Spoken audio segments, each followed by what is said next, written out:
Best friends Catwoman and Lois Lane are having a girls' night out. What'll happen next? Well, let's hop into the pages of Batman issue number 68 and find out for ourselves, shall we? Alrighty then, so as we join the comic, we're still in Batman's weird, messed up nightmare world. We see Lois Lane and Selina Kyle, after a night of bachelorette party drinking, decide to hit up the Fortress of Solitude for more shenanigans because they're best friends, guys. They're best friends, and we know this because Tom King wrote them as best friends one time.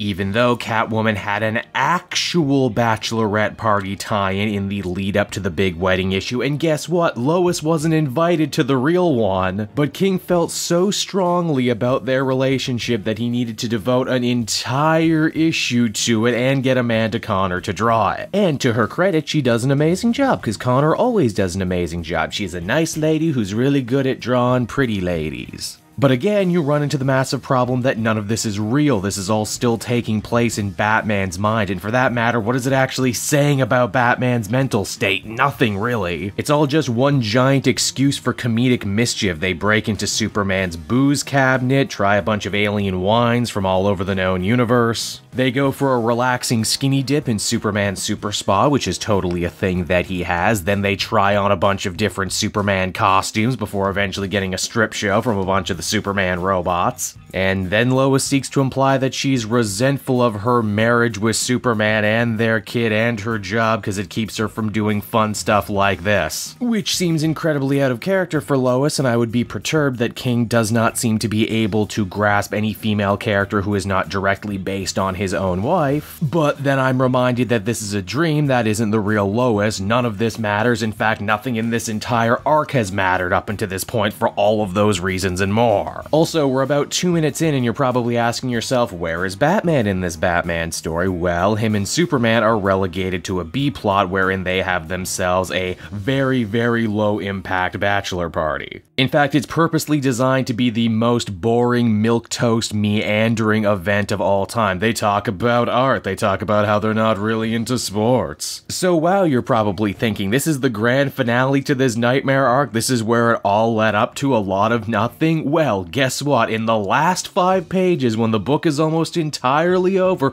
we actually get some movement in the story for the first time in what feels like forever. You see, Dream Superman starts chirping up to Batman, saying that of all the nightmares we've seen so far in this story arc, this is the true nightmare, the final nightmare, what Batman fears more than anything else, a quiet evening where nobody needs him, ooh. And that had Bruce actually gotten married to Selina like planned, his life would have become like this, and he would have hated it, and Selina knew that, and that's why she left him at the altar. Okay, several problems with this. Where do we begin? Who's to say that if they got married, their life would have calmed down and become boring? If anything, I think it would have gotten more interesting. 2, Tom King in this story thinks they're really profound for hitting upon the idea that, ooh, maybe Batman secretly likes being Batman more than he lets on. Maybe he's addicted to it, man. Yeah, everyone who's read more than 3 Batman stories in their life could have come to that conclusion on their own. It's not nearly as interesting as you seem to think it is. And lastly, we as the reader know damn well that's not why Selina left him at the altar. She left him at the altar because Holly Robinson brought up some valid points that everyone should have thought of beforehand, which broke up the wedding, which the only reason Holly did that was because Bane told her to do it, because Bane is secretly behind everything. And it's right around here that the story ends up petering out completely before we finally pull back the layer and see that Batman was indeed put into some kind of weird dream machine like Dream Constantine said. But wait, how did he go from seeing his Flashpoint dad to being in here? The comic doesn't tell us, but I'm sure they will later. Or not, who knows? And so that was Batman number 68, everybody, and I really want to go out of my way to not repeat myself for the last 2 issues saying that it was slow, plodding, full of filler, because in truth I feel like I've been saying that way too much since this arc began. Instead, I will actually give a compliment and say that this series breaks new ground when it comes to filler and time wasting. There's maybe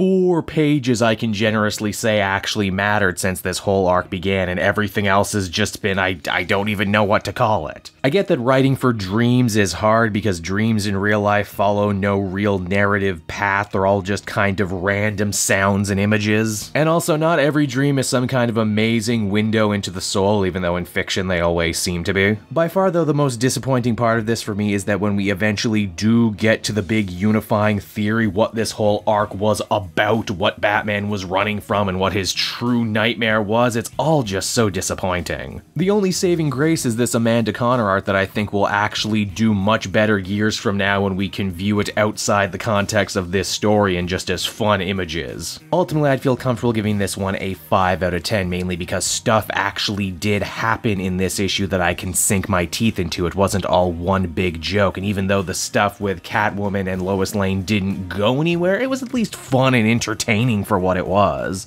Hey there everyone, it's your old pal Caped Joel again, and I want to thank you so much for watching to the end of the video. I hope you enjoyed it, and if you did, why not check out some of these other videos I have available from the channel. Then you can follow me on Twitter and Facebook at Caped Joel, so you're always up to speed on when a brand new video drops. And hey, if you really like what I do, you might want to become a patron. Patrons get exclusive access to videos and content before anyone else, and they can do so for as little as $1 a month. Enjoy video and audio versions of the Comic Multiverse podcast and other videos before they drop here on YouTube. Heck, interact with me closer than ever before. You get all this when you become a patron. And with that, thank you so much again, everyone, and I will see you all again next time.